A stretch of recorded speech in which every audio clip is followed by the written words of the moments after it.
हर गली में फैल चुकी एक खौफनाक फिजा। नहीं जानू तुम कौन सा कांपे तुम्हारे बदन का हिस्सा। बस चुपचाप सुन लो मेरा ये पुरस्कार किस्सा।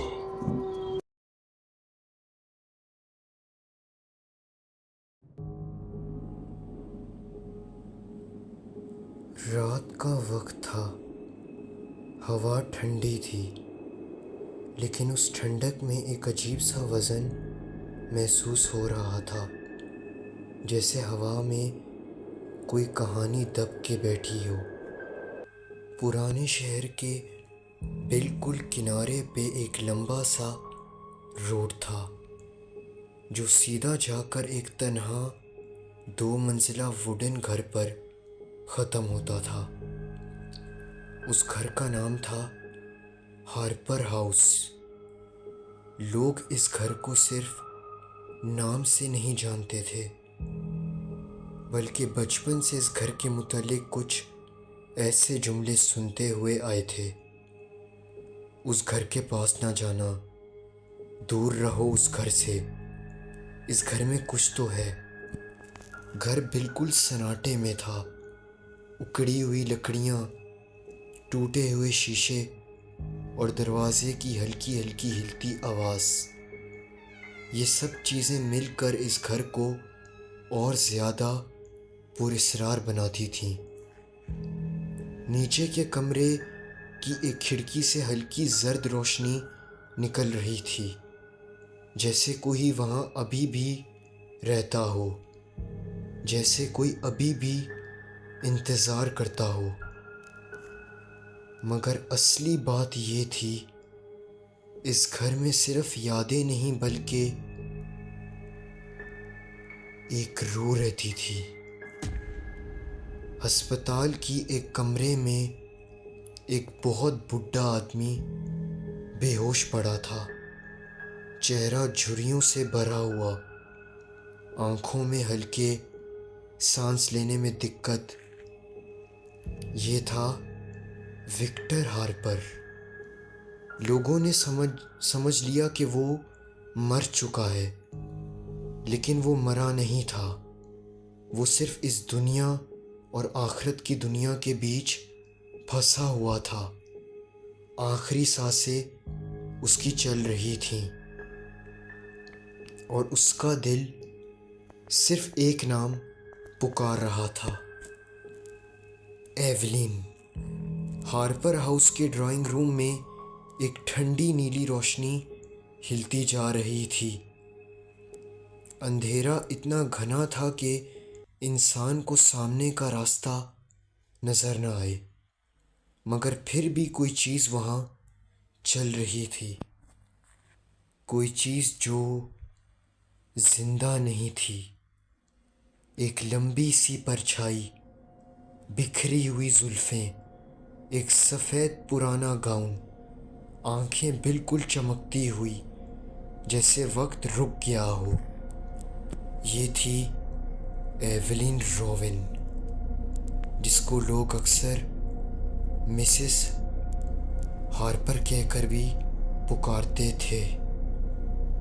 विक्टर की बीवी, जिसकी रूह इस घर से कभी आज़ाद नहीं हो सकी थी, जिसकी रूह इस घर से कैद थी। और आज एवलिन घर में अकेली थी और उसकी बेचैनी बढ़ रही थी कि उसका शौहर विक्टर कब ठीक हो के उसके पास आएगा। विक्टर तो नहीं, लेकिन उस घर में कोई और ज़रूर आने वाला था। शहर के दूसरे कोने पर एक गाड़ी आहिस्ता आहिस्ता चल रही थी। अंदर बैठे थे डैनियल टर्नर, उसकी बीवी रेबिका टर्नर और उसकी 2 बेटियां, जिनमें से एक का नाम था क्लोई, जिसकी उम्र 16 साल थी, और दूसरी का नाम था हैना, जिसकी उम्र सिर्फ 6 साल थी। उन लोगों का सफ़र एक नए घर की तरफ था। एक घर जिसका उन्हें पता नहीं था कि वो कैसा है। एक घर जिसे सिर्फ एक मकान समझकर डैनियल ने खरीद लिया था। वो घर था हार्पर हाउस। रेबेका ने डैनियल से पूछा, डैनियल, ये एरिया थोड़ा ज़्यादा खामोश नहीं? डैनियल हंस दिया। माय डियर रेबिका, पुराना घर है, पुरानी जगह है, लोग कम रहते हैं यहाँ, और शुक्र करो कि हमें इतनी सुकून वाली जगह पर घर मिला है। टर्नर फैमिली जैसे ही उस पुराने रोड पर पहुंची, गाड़ी का इंजन कुछ सेकंड्स के लिए रुका, जैसे हवा ने उसे दबोच लिया हो, जैसे किसी ने फिजा को पकड़ लिया हो। हैना ने विंडो से बाहर देखा और उसकी आंखों में अजीब सा साया आया। मॉम, वहाँ कोई खड़ा है। रेबेका ने झट से पीछे देखा, कोई नहीं था। डैनियल ने मिरर में देखा, वहाँ भी कोई नहीं। लेकिन हैना ने ज़ोर से कहा, मैं झूठ नहीं बोल रही, वो मुझे दिख रही थी। क्लोई ने हैना को चिढ़ाते हुए कहा, कौन? लगता है किसी चुड़ैल को पसंद आ गई हो तुम। क्लोई, अपनी छोटी बहन से ऐसे बात नहीं करते। रेबेका ने क्लोई को डांटते हुए बोला। और तभी गाड़ी स्टार्ट हुई और वो लोग हार्पर हाउस के लिए निकल गए।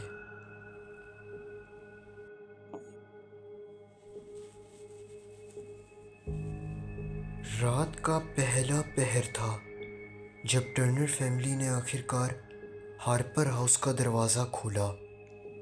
सारा सामान बिखरा हुआ था। घर को अच्छी तरह से अभी सेटल करना था। क्लोई ने सीधा अंदर कदम रखा और बैग ज़मीन पर फेंक दिया। वाओ, कितना एंटीक घर है, उसने हंसते हुए कहा। बस अगर थोड़ा पेंट और सफाई हो जाए तो पार्टी करने में मज़ा ही आ जाए। रेबेका ने उसे घूरते हुए कहा, क्लोई बेटा, नया घर है, तुम्हें अभी से पार्टी की पड़ी है। क्लोई ने आंखें घुमाई और हैना की तरफ देखते हुए कहा, रिलैक्स मॉम, अगर कोई भूत होता ना तो पहले ही हमारी इस छोटी महारानी को पकड़ लेता। हैना ने धीरे से अपनी डॉल को सीने से लगाया। उसकी आंखें घर के अंदर घूम रही थीं। उससे ऐसा महसूस हो रहा था जैसे घर में कोई और भी है, जो था भी। उसने हल्की आवाज़ में कहा, डैड, क्या इस घर में पहले कोई रहता था? हाँ डैनियल, तुमने बताया नहीं कि ये हार्पर है कौन, जिसके नाम पे ये घर है। क्या वो इस घर का पहला ओनर था? रेबिका ने कहा। हाँ यार, वो एक मिस्टर हार्पर नाम के कोई बुज़ुर्ग रहते थे यहाँ अपनी वाइफ के साथ, लेकिन कुछ महीनों पहले वो गुज़र गए। तो हाँ, ये मिस्टर हार्पर का ही घर है। लेकिन डैनियल, ये बात कंफर्म है क्या कि वो इस दुनिया में नहीं रहे? अरे कम ऑन यार, तुम लोग फालतू में परेशान होते हो। हाँ डैड बिल्कुल सही कह रहे हैं। अब मिस्टर हार्पर के भूत का तो पता नहीं, लेकिन अगर मुझे खाना नहीं मिला ना तो हो सकता है मैं आप सबको ही खा जाऊं। क्लोई ने जब ऐसा कहा तो सब हंस पड़े। 16 साल की हो गई और हम पे अब और हुक्म चलाएगी, रेबिका ने हल्की सी मुस्कान में कहा। घर का हर कमरा ठंडा था। हीटर चलने के बावजूद वॉल्स पर पुरानी फैमिली की फ़ोटोज़ लटक रही थीं, लेकिन उन सब में लोगों के चेहरे धुंधले थे, जैसे किसी ने जानबूझकर उन्हें मिटा दिया हो। डैनियल ने हंसते हुए कहा, लगता है मिस्टर हार्पर की फैमिली वाकई भूतों से भरी थी। डैनियल ने इतना कहा ही कि अचानक किचन के अंदर पड़ा हुआ एक गिलास जोर से गिर पड़ा और वो सारे काफ़ी हैरान हुए क्योंकि हवा तो अंदर नहीं आ रही थी और वो भी एक गिलास आखिर ऐसे कैसे गिर सकता है। रात हुई तो सब अपने अपने कमरों में जाने लगे मगर क्लोही एक बात से बहुत चिढ़ी हुई थी कि वो अपना रूम आज हैना के साथ शेयर कर रही थी। डैनियल और रेबेका ने बहुत मुश्किल से उसे इस बात के लिए मनाया था। बेडरूम के अंदर आते ही क्लोही बेड पर गिर गई और हैना से बोली, रूल्स क्लियर हैं, तुम चुपचाप सो जाओगी और मुझे तंग मत करना बिल्कुल भी, और अगर तुमने रात को मुझे जगाया तो। हैना ने उसकी बात काट दी। आप ही, आपको पता है वो गिलास किसने तोड़ा था किचन में? क्लोही उठकर बैठ गई और पूछा, किसने? हैना ने दरवाजे की तरफ देखा। वो जो आंटी वहाँ खड़ी हैं उन्होंने। क्लोही ने जब दरवाजे की तरफ देखा तो वहाँ कोई नहीं था। क्लोई को अजीब महसूस हुआ लेकिन उसको लगा शायद हैना हमेशा की तरह अपने किसी इमेजिनरी फ्रेंड या बचपने में लगी है और उसने उसको सुला दिया और ख़ुद भी थोड़ी नॉवेल्स और गाने सुनकर सो गई। दूसरे रूम में रेबेका और डैनियल शिफ्टिंग से थके हारे सो चुके थे। रात काफ़ी हो चुकी थी। रात के 2:14 हो रहे थे और अचानक एक आवाज़ आई। किचन से आवाज़ आई। अचानक से रेबेका की आंख खुली। रेबेका उठ कर गई। टेबल पर रखा हुआ एक और गिलास फ्लोर पर टूट चुका था। मगर अजीब बात यह थी कि गिलास सीधा गिरा था, जैसे किसी ने उसे रख कर गिराया हो। रेबेका को बहुत अजीब लगा। वो कमरे में वापस गई। रेबेका ने विस्पर किया, डैनियल। क्या हुआ रेबेका? डैनियल, किसी ने किचन में गिलास बकायदा तोड़ा है। घर में कोई है। डैनियल धक से उठा। वो दोनों किचन में गए और देखा कि ना कोई गिलास टूटा था ना कोई कांच फर्श पर था। वो इस बारे में अभी सोच ही रहे थे कि तभी ऊपर से क्लोही की चीख सुनाई दी।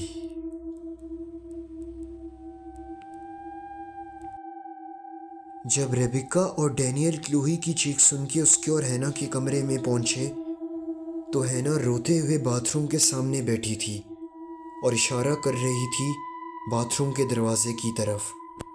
रेबेका भागते हुए अपनी बेटी की तरफ आई। ओ डियर, क्या हुआ है? क्लोही कहाँ है? हैना ने रोते हुए बाथरूम की तरफ फिर से इशारा करते हुए कहा, वो अंदर गई थी। क्लोही बेटा, दरवाज़ा खोलो। डैनियल ने दरवाजे पर ज़ोर से नॉक करते हुए कहा मगर कोई जवाब नहीं आया। क्लोही मेरी बच्ची, क्या हुआ? दरवाज़ा खोलो, रेबेका ने फिक्रमंदी से कहा। फिर भी कोई जवाब नहीं, सिर्फ शावर के पाइप से टपकती बूंदों की आवाज़।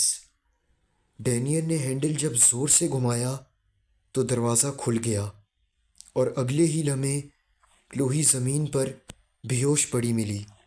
रेबेका चिल्लाई। क्लोही का चेहरा सफ़ेद था, होंठ नीले और आंखें आधी खुली हुई, जैसे उसने कुछ ऐसा देख लिया हो जो देखना नहीं चाहिए था।